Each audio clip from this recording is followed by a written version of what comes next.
nyo dyan? Ay, hindi kilong asukal lang nilagay diyan. Kilong mangga. Bakit naman mangga? Ay, ang mangga ay mas matamis. Dahil pasang ako. Hindi naman pala naka-record. Ulit, maripilit. Yan. Gano'ng katamis ang inyong kalamay na yan? Kasi ang tamis ng nagmamahalang ikakasal. Aba, ay palakpak eh. Para makapalakpak eh, may tamis ang ano, daliri. Huwag nang tatawaran.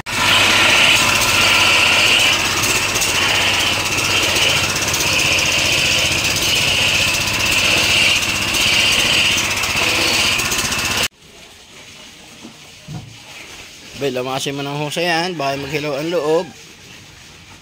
Yung ang aking laman ko may asukal na na sunog. Ay, sunog ng asukal. Di yan eh, sa paghahalo ng kalamay, hindi pwede magtuwang yung may tampuhan.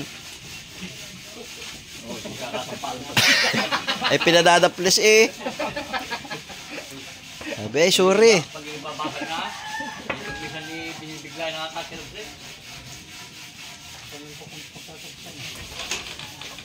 Oh, ari pa. Ay, kita nyo nga naman, iba ang luto sa ano? Saan yan ang luto? Sa mangga, sa mangga. Sa mangga. Yan, tikman nyo rin kalamay na luto sa mangga. Oh. Dami yung mantika, ano? Oh. Grabe. Luto sa mangga ng sa kaka ng mangga.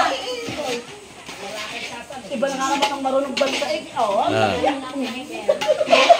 Yan yung kalamay na luto sa Mangga. hindi sa asukal. Ayan, tikman nyo mamaya gano'ng katamis. Sa katas ng mangga. Sa sangkaka ng mangga. Ay, hanip talaga. Baka makadaplis siya, lagapak sa mukha. Hindi pa, at naglalait pa kami nang dumating kanina eh. Ilan na ito? Tatlo yata. Isang sala. Yari ka dito. Kaya nakalagay diyan. Yari ka dito kay Paringgal mo. Galing ka pala.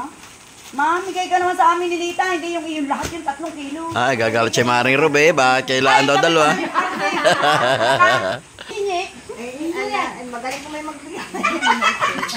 Bakit kayo may karapatan? Yung lang hindi namimigay pa.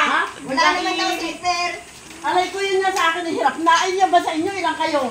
Sa iyo na lang, ay talagang hirap na hirap. Eh, malay mo naman iwasan sa amin. Iyan sa iyo. Malay mo naman sa amin. Bakit 900 na lang? Baka may 5,000 na yan.